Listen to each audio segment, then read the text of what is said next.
My body is a latex and necessity. Silk glands that spin dimensional anchors, eyes that perceive the edges between worlds, the seams where reality frays, a mind that has survived 4,000 years by knowing exactly when to be a weapon and when to be a ghost.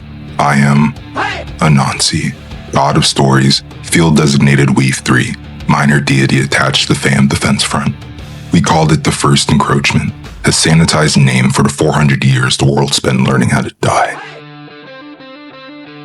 Among the Pantheon's old guard, the ones who remember when the word war meant something smaller, there is a saying: if it can die, it is immortal. If it cannot die, it is a problem. A ZAIROO is a massive problem.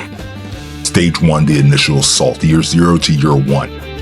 The opening assault committed 100,000 gods in formation. 3,000 war gods formed the vanguard wedge. Battle auras layered into a kinetic barrier that turned air solid for 30 kilometers in every direction. Storm gods and thunder gods massed behind as artillery. 30,000 strong, firing consecrated lightning wrapped in prayer hymns in a continuous saturation bombardment. The sky became a second battlefield. Cloud-to-ground strikes so dense that the horizon looked like a single sheet of white fire. Earth gods anchored the flanks, their bodies sinking into the soil, roots spreading for miles. They raised mountains in minutes. They turned flat ground into jagged spikes of granite that impaled anything that crawled. Water gods and river deities surged forward in the valleys, 30,000 more, dragging oceans behind them. When the water touched the wounded, it knit flesh and cooled fever. Where it touched the enemy, it pulled them under and did not let go. Forge gods ran supply lines, casting sun-steel munitions on floating anvils mid-battle, shuttling fresh ordnance to the front. 10,000 of them working in rotating shifts, their hammers never still. Their furnaces burning so hot that the ocean beneath them boiled. Sun gods formed the second line, 20,000 strong, their bodies blazing with stolen light,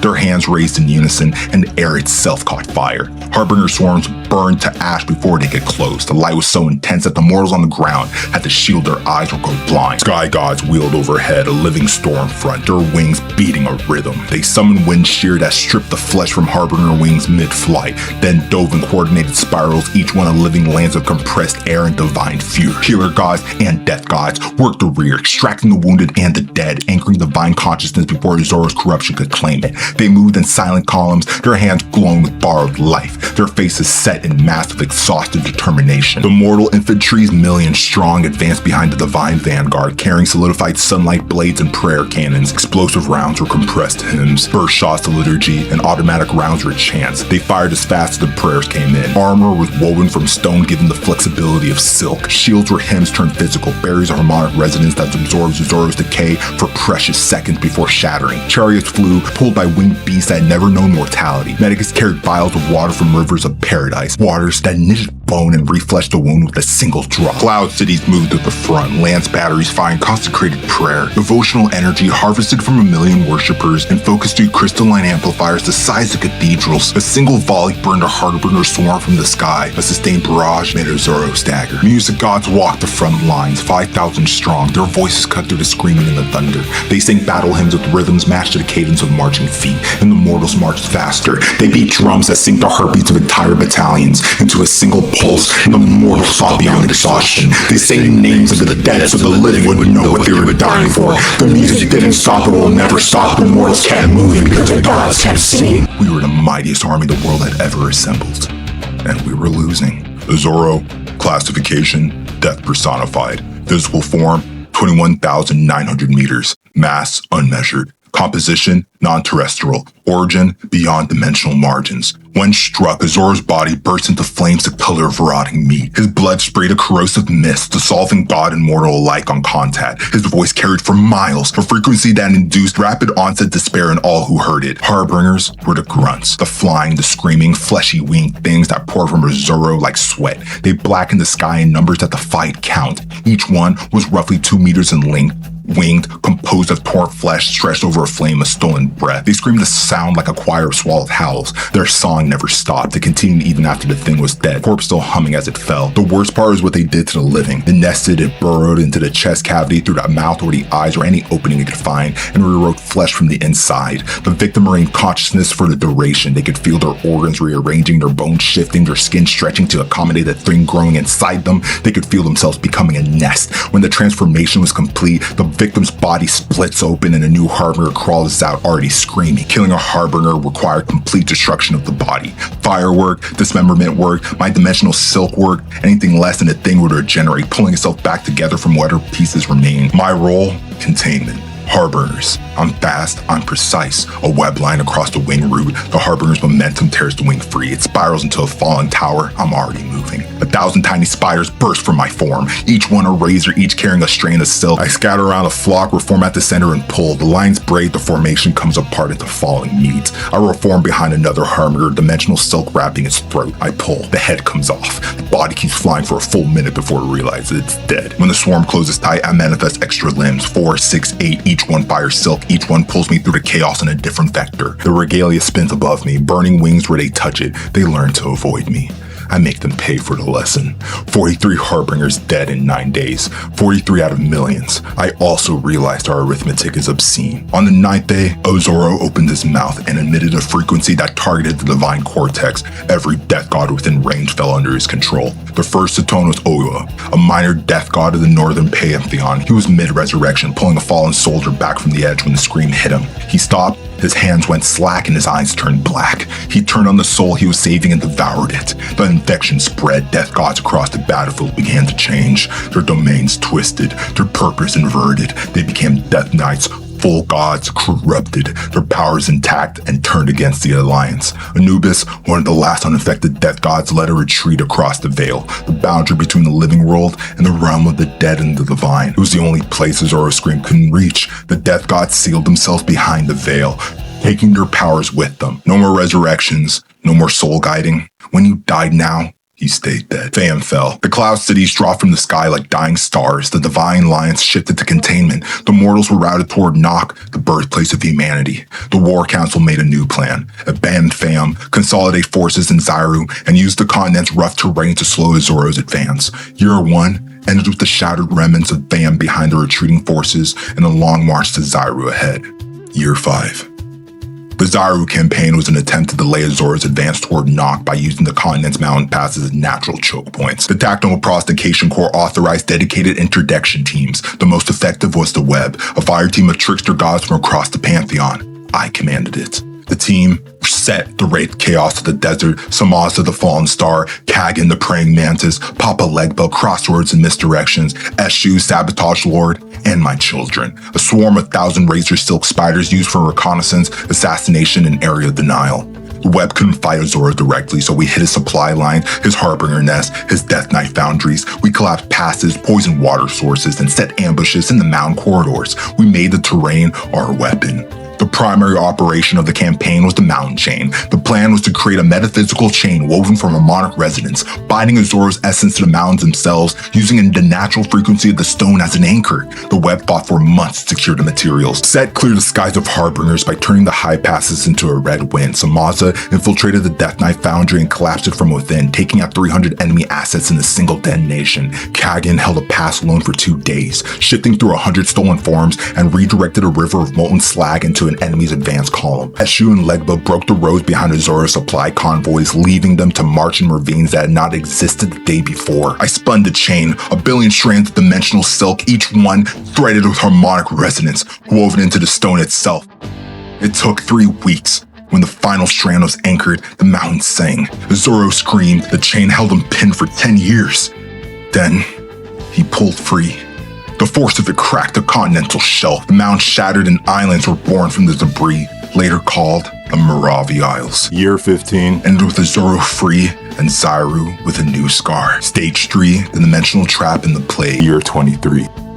Following the failure of the mountain chain, the War Council authorized a more complex operation. A team of reality shapers, gods of space, time, and dimensions folded a pocket reality around Zaru and sealed him in a cross-dimensional plane. The operation succeeded. Zaru was frozen, trapped, and suspended in a dimension outside time. The Alliance used the time to rebuild. Divine-powered satellites were deployed in orbit, platforms for the rods of God, kinetic projectiles formed from sun, steel, and prayer, designed to be dropped from orbit with enough force to crack a continent. The rods were aimed at Zaru's position, waiting for the moment he broke free. During the freeze, something leaked out. A plague. The plague that leaked from Zaru was a curse with symptoms. The first symptom was ringing in the ears, a sound like a distant scream that never stopped. Then the body began to warp, bones elongated, skin split, new organs formed where no organs should exist. The infected became something that served as ZAIROO. Gods were immune, but the mortals were not, and by the time the Alliance noticed, a tenth of the surviving population was infected. A cure was needed,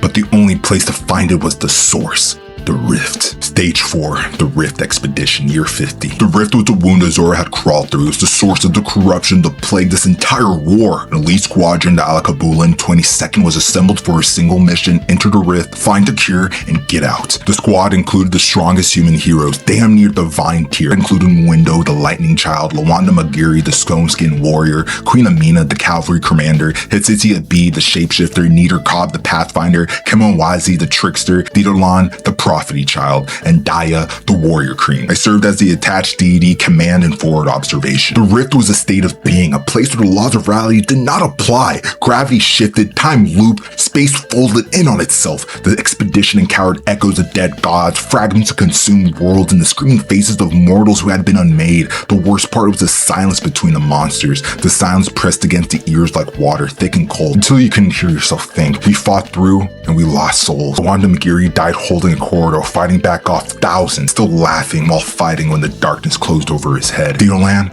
detonated his own divine core to take out hundreds to clear a path. The explosion was visible for 3 seconds, then swallowed into the darkness. After what felt like days, the cure was found. A formula written in the language of the Rift itself, a counter plague, a resonance frequency that could neutralize the cure. We took the cure and ran, but the Rift had its own time. When we emerged, 50 years had passed. The war had eclipsed ZAIROO while we were gone. The plague had spread. 60% of humanity was dead. It was almost too late. Stage 5, the Dragon Assault, year 200. Plague was cured, but the cost was mounting. Gods had fallen by the thousands, and there were no replacements. The Alliance authorized the creation of Nekowas, the divine human hybrids forged from the essence of fallen gods and surviving mortals. They were stronger than humans, more adaptable than gods, and could be produced in numbers. They became the backbone of the remaining armies. Meanwhile, ZAIROO had built his own fortifications, citadels of heretics called Elminas, prison temples where captured humans were subjected to endless cycle of torture, death, and resurrection. Their agony harvested as power for ZAIROO's war machine. Each citadel was a reactor feeding ZAIROO's strength. Citadels screamed constantly. Their walls were damp with condensation from the breath of the dying. Floors were slick, fluids that had not fully dried. In the deepest chambers, the prisoners were kept alive through resurrection cycles, bodies healing just enough to endure the next round. Some had been there for decades, some had forgotten their own names, all of them had stopped hoping. The Divine Alliance approved the supplement of human forces with dragons. Owedo, Groot, Slings, Congo Matas. The Dragon Assaults began. Coordinated strikes, fire missions, siege operations. The Alliance targeted the citadels one by one and burned them to the ground. When a citadel fell, the released prisoners were not always grateful. Some had been inside too long. Some had started to worship their tormentors. Some couldn't remember what freedom meant. The Alliance carried them out anyway, but the Nekowas died in droves. The heroes who survived the Rex expedition went back into the field again and again until they were all gone. But the citadels fell, and ZAIROO's advance slowed. Year 300. ZAROO was lost. The monsters would fight death alone. ZAIROO's corruption had spread to Nock, and the red soil cradle was threatened. The Alliance began the evacuation of Nock. We would make refugees of our children. Millions were moved towards the divine domains. Some were sent to sacred mountains, some to Arterauter temples, some to the realm of the dead itself, and more. Ahuna, a mortal engineer, built the first ark capable of carrying 100,000 souls through the boundary. The arks were not guaranteed. The Alliance told the humans the truth. This was a gamble, but they responded the alternative was worse. Many perished in the crossing, their vessels torn apart by the strain between worlds. Those who survived the crossing were changed forever. The arcs were limited. We couldn't carry every human to the divine domains, but most humans didn't see this as a problem. They would die for their home. The arcs began to fill, and the evacuation of Nock began. Stage 7, Operation Red Cradle, year 430. The final plan was simple. Lure ZAIROO to ZAROO, shatter the continent, and let the land of monsters, death throes take him with it. The Alliance spent years manipulating ocean currents, airwaves, gravity pulses, everything possible to shift his momentum away from Nock. It was working. He was drifting towards ZAROO. The trap was set. For 400 years I have fought this thing. 400 years of silk, blood, and losing. I've watched cities fall, gods die, mortals burn. I buried friends whose names I no longer say aloud because the saying hurts too much. And in that final hour, when we had him. When the trap was closing, this unthinking, unfeeling world-eating son of a bitch reached into the agony of 100,000 tortured souls, the same agony harvested in the Elmina citadels of heretics, and pulled itself across the world like it was nothing. Like every sacrifice, every death, every bleeding year of this war was just another thread and never even noticed. Fuck. 400 years. Does he think this is a game? The last minute response was chaos. My battalion moved to pull the human refugees on the arch towards ZAIROO, the only safe ground left. If Nock was going to fall, the Alliance had to save as many as possible. All weapons of mass destruction, the rods of God, the prayer cannons, the divine nukes launched at Nock. The blast destroyed the ZAIROO. For a moment, silence. Then the celebration began. A soldier fell to his knees, arms wrapped around his wife, both of them shaking with sobs, held back for 400 years. An old woman pressed her forehead to the deck and whispered a prayer to the gods she thought had abandoned her. Two strangers embraced like brothers, laughing and crying and slapping each other's backs, armors dented, faces streaked with ash and blood. A young mother lifted her daughter onto her hip and pointed at the horizon where the blast still burned, telling her the monster was gone, that it was safe now, that they could go home. The gods, exhausted, allowed themselves to hope just for a moment. I could not. I have learned that silence is a held breath and something was still holding. A child looked up at the sky and tugged at her mother's sleeve. Her eyes were confused. The smoke was still clearing, but something was wrong with the light. A man stopped mid-laugh and turned his head slowly, his smile dying as he saw what the child saw. Then another, then another. A scream started somewhere and died in the throat as the darkness spread. And then the sky turned black. A second tear opened in the fabric of reality. Through it crawled Gabele, darkness personified. Older than a ZAIROO, faster, hungrier. The war was over. A long night had begun.